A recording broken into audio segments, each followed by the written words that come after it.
Hello and welcome to SST College of Arts and Commerce. This is SST College Edupedia.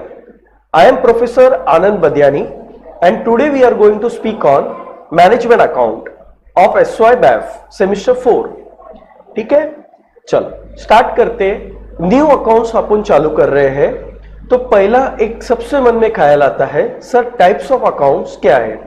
कोई बता सकते हैं मुझे बेटा कितने टाइप्स के अकाउंट्स होते हैं? टाइप्स ऑफ अकाउंट्स, तो accounts can be types of accounts. तो अकाउंट्स कैन बी बेटा broadly classified into two category, personal account and impersonal account. Okay, तो अकाउंट्स के दो कैटेगरी कौन से हो गए? पर्सनल अकाउंट और इम्पर्सनल अकाउंट। अच्छा, जो इम्पर्सनल अकाउंट होता है ना, वो फर्दर क्लासिफाई होता है real account and nominal account. समझे? चलो रूल्स ऑफ अकाउंट्स के बारे में बात करते हैं। पर्सनल अकाउंट का रूल आपकी स्क्रीन पे आ ही गया है। Debit the receiver, credit the giver, right. चलो रियल अकाउंट का रूल बताओ मुझे। Debit what comes in, credit what goes out. Nominal account का rule, debit all expenses and losses, credit all incomes and gains. ठीक है, rules याद आ गए सबको? चाहे तो लिख के लो उसको एक बार। तो अकाउंट्स ब्रॉडली कितने टाइप के हो गए? Personal account, impersonal account. जो इम्पर्सनल अकाउंट होता है वो रियल और नॉमिनल में क्लासिफाई होता है, याद रखना। नेक्स्ट, अभी नया पॉइंट चालू कर रहे हैं जिसको बोलते हैं अकाउंटिंग सिस्टम। क्या आप लोगों ने कभी किसी ने अकाउंटिंग सिस्टम के बारे में सुना है? There are 3 accounting system. पहले को मर्केंटाइल सिस्टम बोलते हैं। There are 3 accounting system. पहले को मर्केंटाइल सिस्टम बोलते हैं। इसके अंदर जो भी कैश अपने को आया है या आने वाला है, आई मीन टू से आउटस्टैंडिंग, उसकी एंट्री की जाती है। वैसे ही जो भी कैश अपन ने पे किया या पे करने का है, उसकी भी एंट्री की जाती है। तो मर्केंटाइल सिस्टम में जो भी कैश रिसीव्ड है या रिसीवेबल है, जो भी कैश पेड है या पेएबल है, वो सारी चीजों की एंट्री की जाएगी। अच्छा, second accounting system is called cash system. इसमें सिर्फ जो कैश आता है उसी की एंट्री होती है, या फिर जो कैश जाता है उसी की एंट्री होती है। इसका मतलब जो कैश जाने वाला नहीं है या जो कैश अपन ने आउटस्टैंडिंग या प्रीपेड नहीं है, उसकी एंट्री कैश सिस्टम में नहीं होती है। जिस दिन उसका पैसा आएगा या अपन जिस दिन उसका पैसा देंगे उस दिन उसकी एंट्री होगी। आपको समझा कैश सिस्टम? ठीक है। Third system is hybrid system. Hybrid system में क्या होता है, कुछ ट्रांजैक्शन अपन मर्केंटाइल के रूल से फॉलो करते हैं, कुछ ट्रांजैक्शन अपन हाइब्रिड के रूल से फॉलो करते हैं। ठीक है, तो हाइब्रिड सिस्टम ऑफिशियली इंडिया में अलाउड नहीं है। अभी नेक्स्ट पॉइंट के बारे में बात करते हैं, उसको कहते हैं ब्रांचेस ऑफ अकाउंट्स। देखो, मैंने अभी तक टाइप्स ऑफ अकाउंट्स बताया, अकाउंटिंग सिस्टम बताया, ब्रांचेस ऑफ अकाउंट्स के बारे में बात कर रहे हैं। अच्छा, ब्रांचेस ऑफ अकाउंट्स के बारे में बात करते हैं तो पहला मुझे ये बताओ, आपने ब्रांचेस ऑफ साइंस सुने हैं? कोई बता सकता है मुझे ब्रांचेस ऑफ साइंस कौन से हैं? Yes, physics, chemistry, biology are the branches of science. Similarly, branches of maths कोई पूछता है मेरे को, तो सर 2 कॉमन ब्रांचेस होते हैं मैथ्स के, algebra and geometry। वैसे ही अकाउंट्स के भी ब्रांचेस होते हैं। कितने ब्रांचेस है, किसी को मालूम है? There are 5 branches of accounts. There are 5 branches of account. तो फर्स्ट ब्रांच जो अकाउंट्स का है उसको अपन बोलते हैं financial account.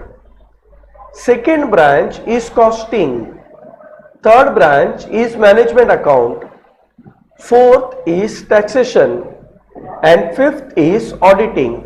So in short there are 5 branches of accounts, FA, cost, management account, tax और auditing.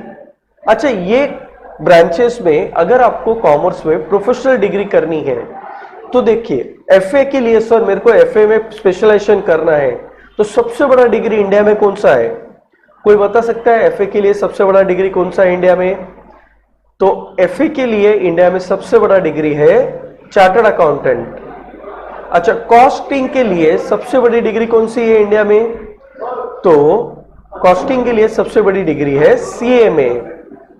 Okay, cost and management accounts, cost and management accounts. Management account के लिए भी इंडिया में सबसे बड़ी या ऊपर की डिग्री है सीएमए। हाँ, एमबीए इन फाइनेंस भी आप कर सकते हो, मैनेजमेंट अकाउंट में स्पेशलाइज करना है तो। टैक्सेशन के लिए इंडिया में top most degree is CA. And auditing के लिए, टैक्स ऑडिट के लिए सीए और कॉस्ट ऑडिट के लिए सीएमए। ओके, तो ऑडिटिंग के लिए सीए और सीएमए। आज अपना सब्जेक्ट है मैनेजमेंट अकाउंट। आज अपना सब्जेक्ट है मैनेजमेंट अकाउंट। ठीक है, तो मैनेजमेंट अकाउंट के बारे में अपन बात करते हैं। मैनेजमेंट अकाउंट कौन बनाएगा? तो management account is prepared and maintained by managers of the company. Management account कौन बनाता है? तो जो कंपनी के मैनेजर्स होते हैं वो बनाते हैं। अच्छा, मैनेजमेंट अकाउंट क्यों बनता है?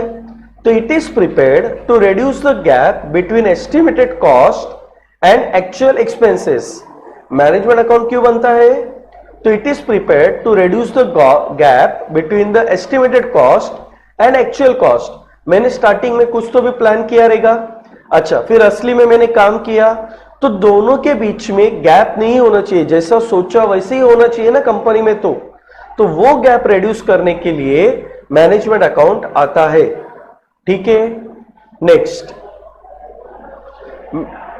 ध्यान से समझना, जो ट्रेडिंग प्रॉफिट एंड लॉस और बैलेंस शीट होती है, फाइनल अकाउंट्स बोलते हैं जिसको, वो कंपनी के मालिक की होती है। ठीक है, वो ट्रेडिंग प्रॉफिट एंड लॉस और बैलेंस शीट फाइनेंशियल अकाउंट्स के रूल्स के हिसाब से बनती है। ठीक है, पर मैनेजर तो कंपनी का ओनर नहीं है, तो वो उसको बैलेंस शीट क्यों बोले? इसलिए मैनेजर्स ने ट्रेडिंग प्रॉफिट एंड लॉस और बैलेंस शीट को मॉडिफाई किया है नाम। ये उनको मैनेजर्स लोग, कॉर्पोरेट मैनेजर्स लोग स्टेटमेंट ऑफ अफेयर्स बोलते हैं या फाइनेंशियल रिपोर्ट्स बोलते हैं या financial statement of the company बोलते हैं। समझा? तो मैनेजर्स लोग जो trading profit and loss balance sheet है उसको बोलते हैं स्टेटमेंट ऑफ अफेयर्स या फाइनेंशियल रिपोर्ट्स या financial statement of the company. ठीक है, अभी थोड़ा सा आगे जाते हैं फाइनेंशियल स्टेटमेंट के बारे में। अभी ट्रेडिशनली क्या होता था कि एक पेपर में हॉरिजॉन्टल बैलेंस शीट बनती थी, मतलब पेज को फोल्ड कर दिया, डेबिट साइड आ गया, क्रेडिट साइड हो गया, छोटे छोटे कॉलम्स होते थे पर्टिकुलर्स और अमाउंट्स के। तो मैनेजर लोगों ने उसको थोड़ा मॉडिफाई किया, उसको बना दिया वर्टिकल बैलेंस शीट में। मॉडिफाई करके क्या बना दिया? Vertical balance sheet. ठीक है, वर्टिकल बैलेंस शीट में क्या होता है? लायबिलिटी साइड ऊपर होती है, एसेट साइड नीचे होते हैं।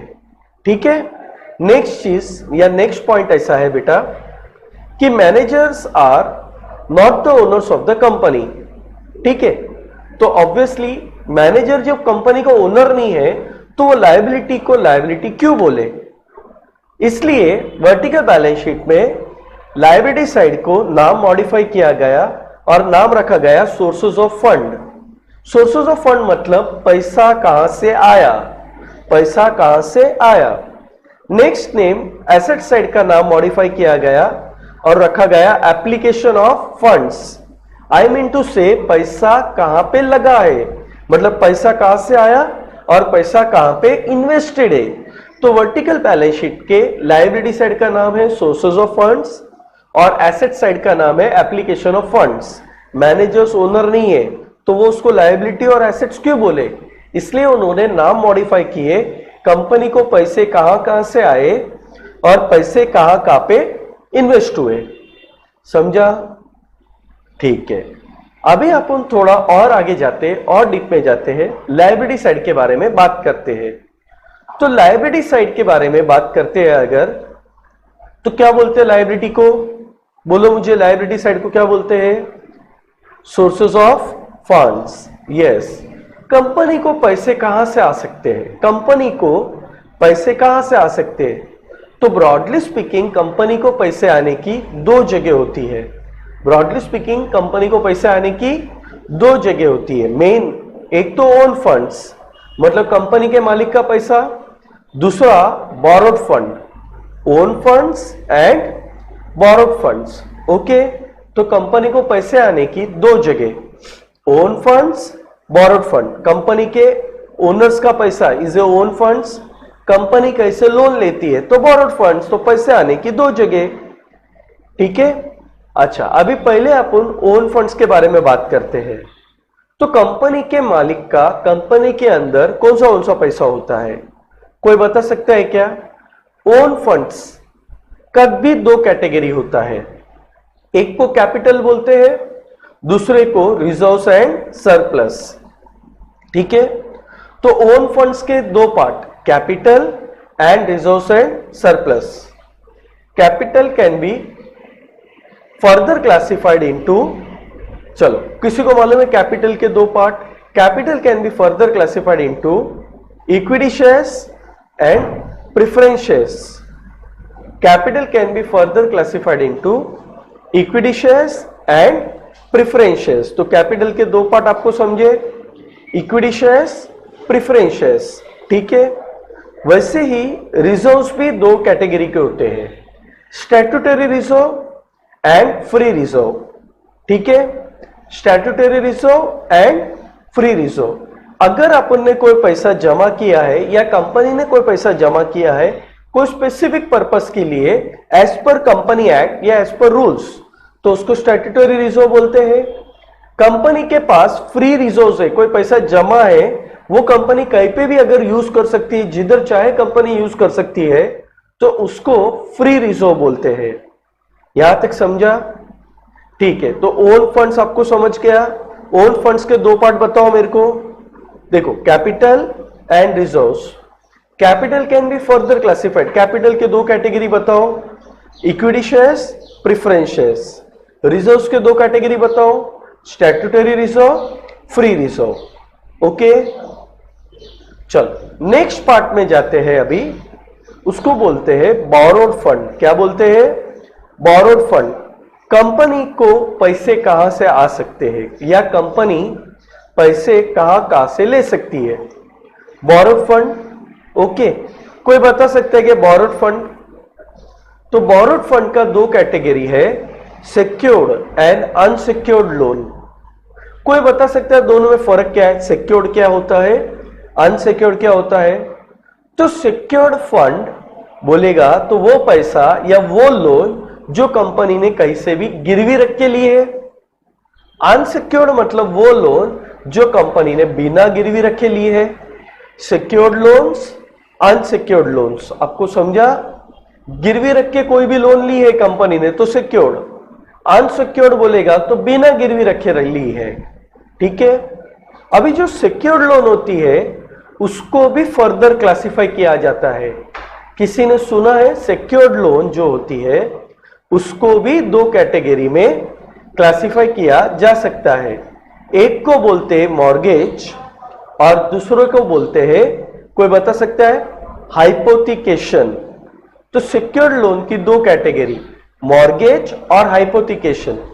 मॉर्गेज में क्या होता है ना बेटा, अपन ने जो चीज गिरवी रखी रहती है ना वो चीज बैंक के पास होती है। एग्जाम्पल, मैंने गोल्ड लोन लिया, मैंने सोना गिरवी रखा है, तो सोना मेरे पास नहीं रहेगा, सोना बैंक वाले के पास रहेगा, तो उसको मॉर्गेज बोलते हैं। सोना मेरे पास नहीं है, सोना किसके पास है? बैंक वाले के पास। जबकि हाइपोथिकेशन में क्या होता है, जो चीज गिरवी होती है वो चीज मेरे पास ही रहती है। एग्जाम्पल, मैंने घर खरीदने के लिए लोन लिया तो घर मेरे पास ही लेगा। ठीक है, फोन पे लोन, आपने बहुत घिसा पिटा नाम सुना रहेगा, फोन पे लोन। आपको फोन लेना है, आप लोन ले लीजिए। ठीक है, तो पर फोन पे अगर मैं लोन लेता हूं तो क्या वो लोन मैं भरने तक फोन मोबाइल कंपनी के पास रहेगा क्या, या मोबाइल दुकान वाले के पास रहेगा क्या? नहीं, मेरे को पेपर वर्क कंप्लीट करना है, फोन मेरे पास आ जाता है। मतलब मैंने फोन पे लोन तो ले लिए पर वो फोन कंपनी के पास या दुकान वाले के पास नहीं रहेगा, मेरे पास रहेगा, तो उसको हाइपोथिकेशन बोलते हैं।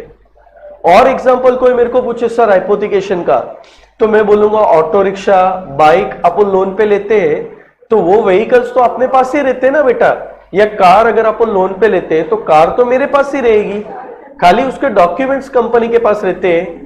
तो those all things are hypothecation. समझ गया पूरा प्रॉपरली? चलो एक बार वापस रिवाइज करते हैं। Management account, vertical balance sheet. Vertical balance sheet के बारे में अगर बात करें तो लायबिलिटी साइड को क्या बोलते हैं? Sources of fund. Asset side को क्या बोलते हैं? Application of funds. Sources of funds के दो पार्ट बताओ मुझे, own funds, borrowed funds. Okay, फिर ओन फंड्स के मेरे को दो पार्ट बताओ। ओन फंड्स के दो part, capital and reserves. Okay, own funds के दो part, capital and reserves. Capital का दो कोई मेरे को पूछेगा तो equity share capital, preference share capital. Reserves का दो पार्ट कोई मेरे को पूछेगा तो statutory reserve and free reserve. Okay, अच्छा चलो बोरोड फंड रिवाइज कर लेते फटाफट। बोरोड फंड तो लोन जो कंपनी ले सकती है कितने कैटेगरी की? दो, secured loan, unsecured loan. Secured मतलब कुछ तो भी गिरवी रख के लोन लिए, अनसिक्योर्ड मतलब बिना गिरवी रखे लोन लिए। ठीक है, जो सिक्योर्ड लोन होते हैं उसके भी दो कैटेगरीज, मॉर्गेज, हाइपोथिकेशन। याद रहेगा? तो लायबिलिटी साइड का, बैलेंस शीट का आज अपन ने खत्म किया। मैं नेक्स्ट लेक्चर में एप्लीकेशन ऑफ फंड्स यानी कि एसेट साइड के बारे में बात करूंगा। Okay, thank you for all the cooperation.